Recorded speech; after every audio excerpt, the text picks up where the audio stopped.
በኢትዮጵያና በእስራኤል መካከል የተጀመረው ግንኙነት ተጠናክሮ ስለመቀጠሉ ተሰምቷል። አሁን ላይ ከወደ እስራኤል የተሰሙ መረጃዎች እንዳመላከቱት ሁለቱ ሀገራት በባህር ኃይልም ጭምር ለመጣመር ስምምነት ላይ ስለመድረሳቸው ተሰምቷል። ሁለቱ ጌዲዮኖች ማለትም የኢትዮጵያው የውጭ ጉዳይ ሚኒስተር ጌዲዮን ጢሞቴዎስና የእስራኤሉ የውጭ ጉዳይ ሚኒስተር ጌዲዮን ሳሃር በስልክ ባደረጉት ውጤታማ ውይይት ሁለቱ ሀገራት በወታደራዊና በደህንነት ዘርፍ እንደዚሁም በባህር ኃይል ብሎም በሌሎች የልማት ዘርፎች በጥምረት ለመስራት ድጋሜ ስምምነት ላይ ስለመድረሳቸው ተሰምቷል። በሌላ በኩል የኤርትራ ጸባጫሪነት እንደቀጠለ ነው። በኢትዮጵያ የኤርትራ አምባሳደር ቢንያም በርሄ በኤክስ ማህበራዊ ትስስር ገጹ ላይ በለጠፈው ልጥፍ እንዳስታወቀው የአፍሪካ ህብረት ስብሰባን ማዘጋጀት ከህንፃ በላይ ሌላ ነገር ይፈልጋል፣ ለህብረቱ መርህ መገዛትን ይጠይቃል ሲል ኢትዮጵያ የአፍሪካ ህብረት መርሆችን በተደጋጋሚ መጣሷን የሚወቅስ መግለጫን አውጥቷል። ይህ ደግሞ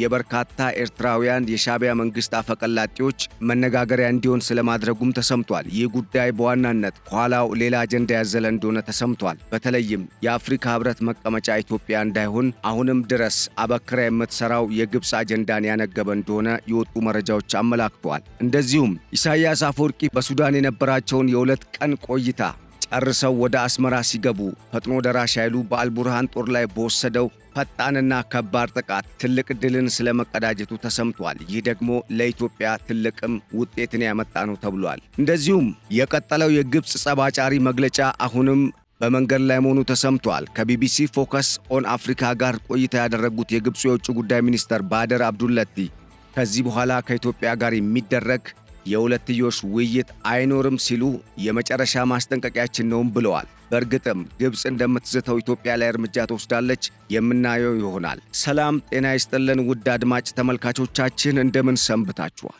ይህ ገበያ ሚዲያ ነው። ፕሮግራማችን ከገበያ ሚዲያ ዘውትር በዚህ ሰዓት ወደ እናንተ የሚደርሰው የገበያ ሚዲያ ልዩ ጥንቅር የመረጃ ፕሮግራማችን ነው። በዛሬው የገበያ ሚዲያ ልዩ ጥንቅር የመረጃ ፕሮግራማችን ከላይ የሰማችኋቸውን አበይት መረጃዎች፣ ሌሎች ከኢትዮጵያ ብሔራዊ ጥቅም ጋር የተሳሰሩ ቀጠናዊ ጉዳዮችን በማከል ለእናንተ በሚመጥን መልኩ ይዘን ቀርበናል። ቆይታችሁ ከኛ ጋር ያማረ እንዲሆን እየተመኘን በቆይታችሁ እንደምታተርፉ ተስፋ በማድረግ አብራችሁን እንድትቆዩ እየጋበዝን በቀጥታ ወደ ዕለቱ መረጃዎች አመራን።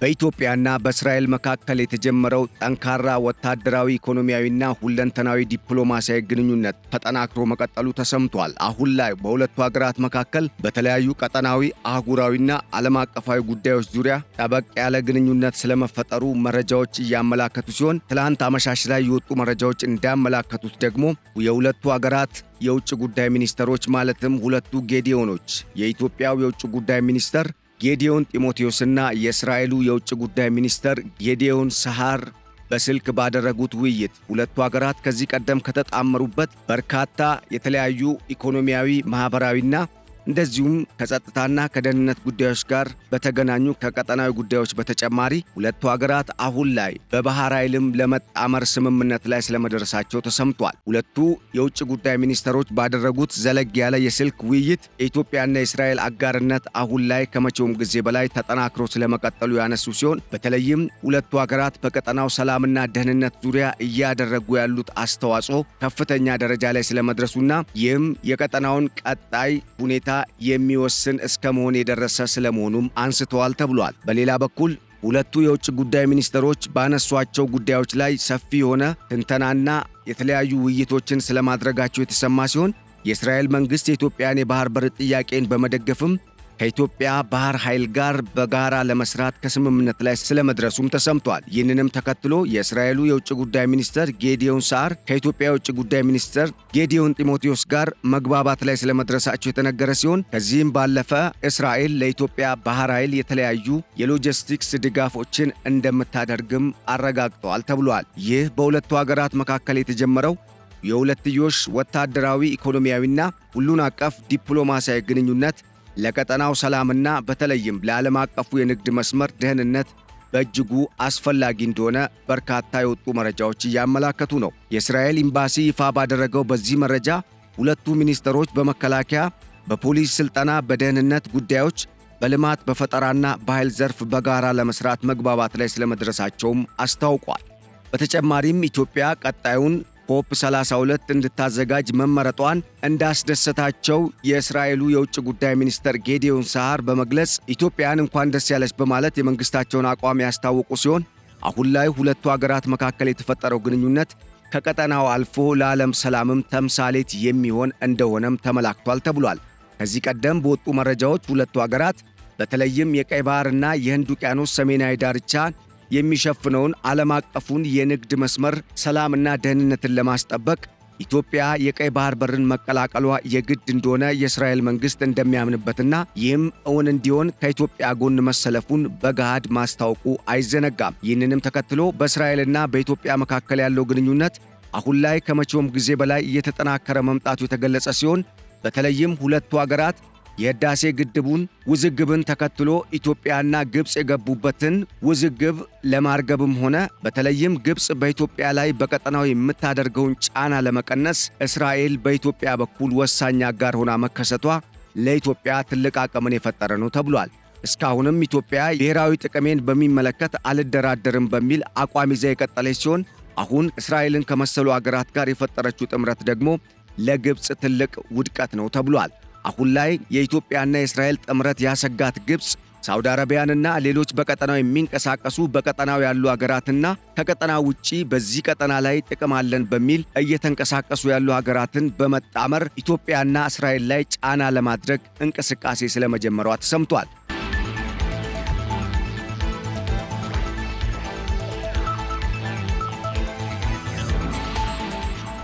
ይህ በእንዲህ እንዳለ ከሰሞኑ የወጡ መረጃዎች እንዳመላከቱትም እስራኤልና የተባበሩት አረብ ኤምሬትስ በቀይ ባህር መግቢያ በሆነው በተለይም ከባበል መንደብ ቅርብ ርቀት ላይ በሚገኘው በሃኒሽ ደሴት አካባቢ ያደረጉትን ወታደራዊ ሰፈራን ተከትሎ ግብፅ ከሳውዲ አረቢያና ከሌሎች አገራት ጋር አንድ ላይ የተጣመረ የባህር ኃይል የውሃ ላይ የጦር ልምምድ አድርጋ እንደነበር የሚታወስ ሲሆን አሁን ደግሞ በኢትዮጵያ የባህር በር መውጫ በሆነችው የኢትዮጵያ 90% ንግድ በሚከናወንባት በጅቡቲ የህንድ ውቅያኖስና የቀይ ባህር አካባቢ እንደዚሁም የሶማሊያ የህንድ ውቅያኖስ የባህር ዳርቻ አካባቢ የመርከብ እንቅስቃሴ እያደረገች ስለመሆኗም የወጡ መረጃዎች አመላክተዋል።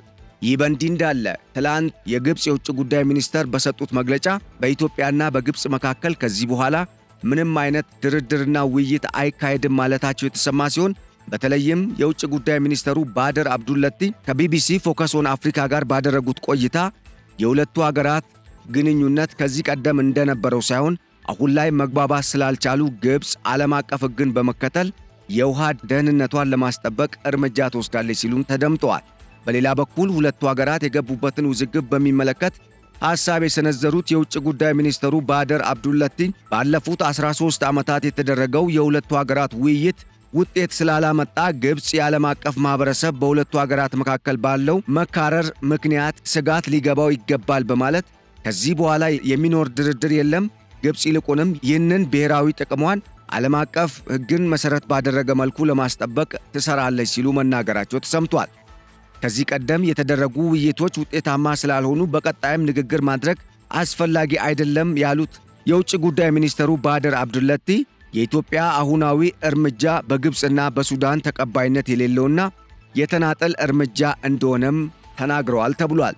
በሁለቱ ሀገራት መካከል አሁን ላይ የተፈጠረውን ውዝግብ በሚመለከትም በርካታ ጥያቄዎች እየተነሱ ሲሆን በተለይም ግብፅ የ1959ን የቅኝ ግዛት ዘመን ስምምነት ኢትዮጵያ እንድትፈርም ኢትዮጵያን የማስገደዷ ጉዳይ ዘመኑን ያልዋጀና በተለይም በዚህ ዘመን ሌላ የቅኝ ግዛት አስተሳሰብን ይዞ መምጣት ተቀባይነት የሌለው እንደሆነ ተመላክቷል ተብሏል። በኢትዮጵያ በኩል እስካሁን ያለው አቋም የጋራ ተጠቃሚነትን መሠረት ያደረገ እንደሆነ የሚነገር ሲሆን የኢትዮጵያ መንግሥት በተደጋጋሚ ለተለያዩ የዓለም አቀፍ ተቋማትና የአፍሪካ ሕብረትን ጨምሮ ለአሜሪካ መንግሥት፣ ለአውሮፓ ሕብረትና ለተባበሩት መንግሥታት ድርጅት የጸጥታው ምክር ቤት በላከው ደብዳቤ ግብፅ የቅኝ ግዛት ዘመንን ስምምነት እንድንፈርም ብታስገድድም እኛ ግን በቀጠናው ያሉ ሀገራት በተለይም ሁሉም የናይል ተፋሰስ ሀገራት ተጠቃሚ የሚሆኑበትንና በውሃ ድርሻችን ላይ ፍትሐዊ የሆነ ተጠቃሚነት የሚረጋገጥበት መብታችንም የሚከበርበትን መንገድ ይዘን እየተጓዝን ነው ሲል ማስታወቁ ተነግሯል። የኢትዮጵያ መንግሥት አሁን ላይ ግብፅ ያወጣችውን መግለጫ በሚመለከት መግለጫ ይሰጣል ተብሎ የሚጠበቅ ሲሆን እስካሁን ባለው ሂደት ከዚህ ቀደም የወጡ መረጃዎችና አሁን ላይ በሁለቱ ሀገራት መካከል የገቡበትን ውዝግብ በሚመለከት የኢትዮጵያ መንግስት ዝምታን መምረጡ ተሰምቷል። የኢትዮጵያ መንግስት አሁን ላይ ያደረጋቸው ባሉ የተለያዩ እንቅስቃሴዎች ቀጠናው በትብብር እንዲለማ ከማድረግ በዘለለ ጸባጫሪ እንዳልሆነ ያረጋገጠ ሲሆን በአንጻሩ የኢትዮጵያ የውስጥ ጉዳይ ለማመስና በተለይም ቀጠናውን ሰላሙን እንዲጠፋና የትርምስ ማዕከል እንዲሆን ኤርትራንና ሌሎች የቀጠናው ሀገራትን በመቦዳጀት ከኢትዮጵያ ጋር ሰጣ ገባ ውስጥ የገባችው ግብፅ አሁንም ድረስ ያልተቋረጠ ቀጠናውን የማተራመስ ተግባሯ ላይ ስለመግፋቷ የኢትዮጵያ መንግስት ለጸጥታው ምክር ቤትና ለአፍሪካ ህብረት በላከው ደብዳቤ ከዚህ ቀደም አስታውቋል።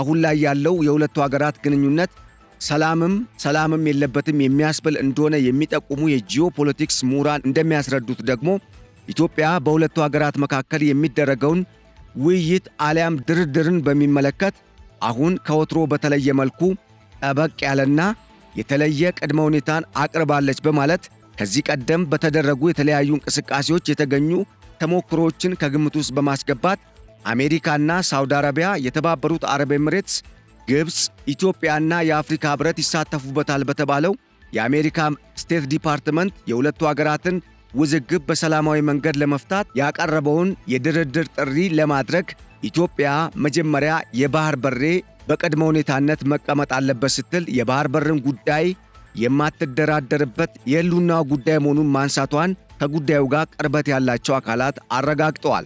አሁን ላይ በኢትዮጵያና በግብፅ መካከል የተጀመረውን የሁለትዮሽ ድርድርን በሚመለከት የአሜሪካው ስቴት ዲፓርትመንት ይህንን ድርድር በፍትሐዊነት እንዲጠናቀቅ ለማድረግ በሁለቱም ሀገራት መካከል ተወካዮችን እንዲሰይሙ ጥያቄ አቅርቦ የነበረ ሲሆን ኢትዮጵያም ስማቸው ያልተገለጸ 2 ልምድ ያላቸው ተደራዳሪዎችን መሰየሟ ተነግሯል። ይሁንና ግን በግብፅ በኩል አሁን ላይ እየታዩ ያሉ የአቋም መዋዠቆች ኢትዮጵያ የምትጠይቀውን ፍትሐዊ የሀብት ተጠቃሚነትና በቀጠናው ያሉ የናይል ተፋሰስ ሀገራትን ያማከለ የጋራ ስምምነትን የሚጠይቀው ሐሳቧን ውድቅ ለማድረግ ግብፅ እየተንቀሳቀሰች እንደሆነ የሚያሳይ ነውም ተብሏል። ሁለቱ ሀገራትን ለማደራደር ሳውዲ አረቢያ፣ የተባበሩት አረብ ኤሚሬትስ፣ አሜሪካና የአፍሪካ ህብረት ከዚህ ቀደም የተለያዩ ጥረቶችን ቢያደርጉም እስካሁን ድረስ ጠብ ያለ ነገር እንደሌለም የወጡ መረጃዎች አመላክተዋል።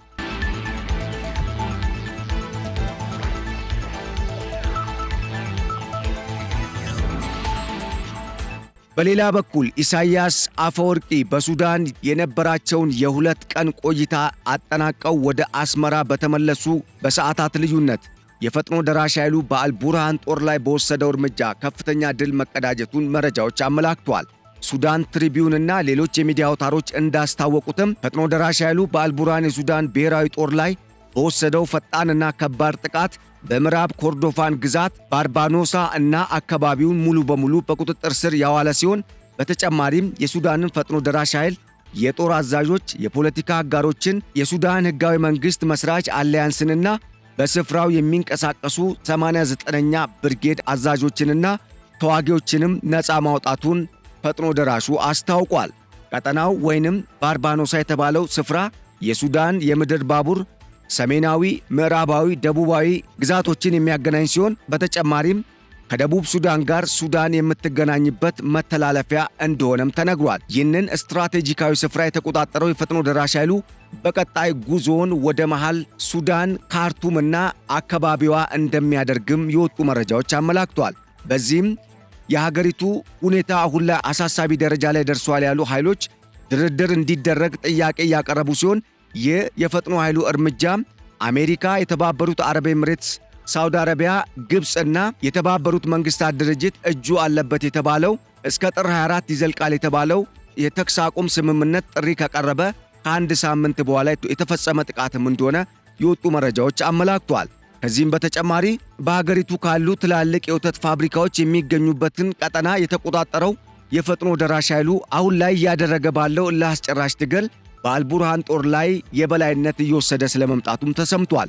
ይህ የፈጥኖ ደራሹ አካሄድ የኢትዮጵያን ድል የሚያበስር ነው የተባለ ሲሆን በተለይም በሱዳን ውስጥ የታላቁ የኢትዮጵያ ህዳሴ ግድብን ጨምሮ ኢትዮጵያ በቀጠናው ካሉ ሀገራት ጋር በህብረት ለማደግ የምታደርገውን ጥረት የሚደግፍ መንግስት ካልመጣ ኢትዮጵያ ላይ ጫና ሊፈጠር ይችላል በሚል የፈጥኖ ደራሽ ኃይሉ የሲቪል መንግስት እንዲመሰረት ስለሚፈልግ የፈጥኖ ደራሽ ኃይሉን የሚወክለው ኃይል ወደ ስልጣን እንዲመጣ ኢትዮጵያን ጨምሮ ኬንያ፣ የተባበሩት አረብ ኤምሬትስ፣ ቻድ፣ ሊቢያና በርካታ በቀጠናው የሚንቀሳቀሱ ኃይሎች በተለይም በምዕራቡ ወገን ያሉ የምዕራቡ ዓለም ሀገራት ይደግፉታልም ተብሏል። አሁን ላይ በሱዳን ባለው አጠቃላይ ሁኔታ የፈጥኖ ደራሽ ኃይሉ ከፍተኛ ድልን እየተቀዳጀ ሲሆን አልቡርሃን በከፍተኛ ሁኔታ አጣብቂኝ ውስጥ መግባታቸውን ተከትሎ ከእስራኤልና ከአሜሪካ መንግስት የሚመጣባቸውንም ጫና ለመቋቋም በሚል ወደ ራሽያ ፊታቸውን መመለሳቸውን ከዚህ ቀደም የወጡ መረጃዎች አመላክተዋል።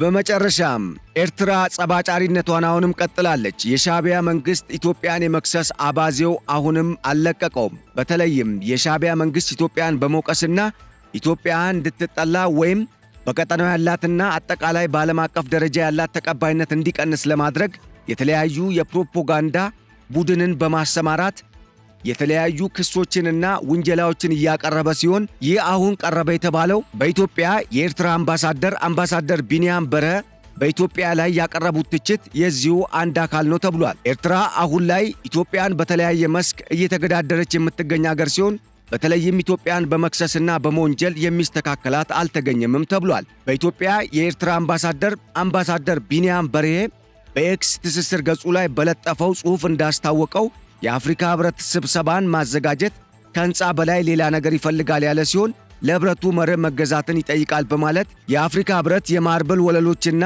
የኮንፈረንስ አዳራሽ ሳይሆን በመርህ ላይ የተገነባ ነው ሲልም ኢትዮጵያ በርካታ የአፍሪካ ህብረት መርሆችን እየጣሰች ስለሆነ የህብረቱ መቀመጫ ከኢትዮጵያ እንዲነሳ ምልክት የሰጠ ሐሳብን በግብፅና በሻዕቢያ መንግስት በኩል የተያዘውን አጀንዳንም በግልጽ ያመላከተ ጽሑፍን በልጥፉ ላይ አመላክቷል ተብሏል። ይህ አጀንዳ ከዚህ ቀደም በግብፅና ከግብፅ ጋር በተሻረኩ በተለያዩ የአፍሪካ ሀገራት መሪዎች ሲቀነቀን እንደነበረ የወጡ መረጃዎች ያመላከቱ ሲሆን በተለይም ግብፅ የአረብ ሊግን ጨምሮ የአፍሪካ ህብረትም በርዕሰ መዲናዋ ካይሮ እንዲቀመጥ ያ ማለት ከኢትዮጵያ እንዲነሳ በርካታ ጊዜ ጥረቶችን ስታደርግ እንደነበር መረጃዎች ይጠቁማሉ። አሁን ላይ በታላቁ የኢትዮጵያ ህዳሴ ግድብ መገንባት ከፍተኛ ቁጭት ውስጥ የገባችውና የዲፕሎማሲ የድል የበላይነት የተወሰደባት ግብፅ ኢትዮጵያን ለማተራመስ ከተለያዩ ኃይሎች ጋር በመጣመር የተለያዩ እንቅስቃሴዎችን እያደረገች ሲሆን ከሰሞኑም የሶማሊያውን ጄኔራል ወደ ካይሮ በመጥራት ውይይት ስታደርግና በኢትዮጵያ ላይ ስትዶልት ታይታለች። ይህ ደግሞ የጸባጫሪነት ተግባር መሆኑ እየታወቀ ለምን ታደርጋለች የሚሉ የጂኦፖለቲክስና የዓለም አቀፍ ግንኙነት ተንታኞች እንደገለጹት ግብፅ አሁን ላይ በኢትዮጵያ የተወሰደባትን የበላይነት ለማስመለስና በተለይም የአፍሪካ ህብረትን ጨምሮ ኢትዮጵያ ለዲፕሎማሲ የምትጠቀምባቸውን ተቋማት ከኢትዮጵያ እንዲነሱ ለማድረግ በተለያዩ ጊዜያት ሚሊዮን ዶላሮችን ፈሰስ በማድረግ ዓለም አቀፍ ሎቢስት ቡድኖችን በመግዛት ኢትዮጵያ ላይ ክስ ስታቀርብ የነበረች ቢሆንም ይሁንና ግን ይህ ሳይሳካላት ዛሬ ላይ መድረሳችንን አመላክቷል። አሁንም ቢሆን ኢትዮጵያ በዚህ ረገድ ከፍተኛ የሆነ ጥረትን በማድረግ የዲፕሎማሲ ስኬቷን ማስቀጠል እንዳለባት የጠቆሙት ባለሙያዎቹ ኢትዮጵያ አሁን ላይ ያለችበት የዲፕሎማሲ ስኬት ጎዳና የበለጠ የሚጠናከር ከሆነ ግብፅ በቀጠናው ድራሿ እንዲጠፋ የሚያደርግ አቅምን ሊፈጥር እንደሚችልም ተመላክቷል ተብሏል። በተለይም ኢትዮጵያ ከምዕራቡና ከምስራቁ ዓለማት ጋር በተለያየ መስክ የፈጠረችው ሁሉን አቀፍ ባለብዙ ወገን የዲፕሎማሲ ግንኙነት ለኢትዮጵያ ትልቅ ድልን እያስመዘገበ ሲሆን በዚህ ረገድ ኢትዮጵያ አሁን ላይ የተለያዩ ስኬቶችን ከማስመዝገቧን በላይ ከሁለት ዓመት በኋላ የሚካሄደውን በዓለም አቀፍ ደረጃ ትልቅ ትኩረት የሚሰጠውና ትልቅ የዲፕሎማሲ ስኬት እንደሆነ የሚቆጠረውን ኮፕ 32ን ለማዘጋጀት የተመረጠችበት መንገድም አንዱ የዚህ ማሳያ እንደሆነም ጠቁመዋል።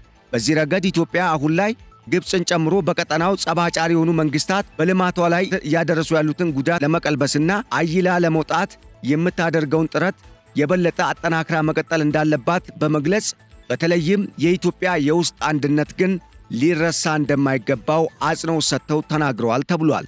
ውድ አድማጭ ተመልካቾቻችን ለዕለቱ ያዘጋጀንላችሁ የገበያ ሚዲያ ልዩ ጥንቅር የመረጃ ፕሮግራማችን እስካሁን የሰማችሁትን ይመስል ነበር። ስለተከታተላችሁን በማመስገን በቀጣይ በሌሎች ርዕሰ ጉዳዮች ዳግሞ ወደ እናንተ እስክንመለስ ለአሁኑ በዚሁ ተሰናበትናችሁ።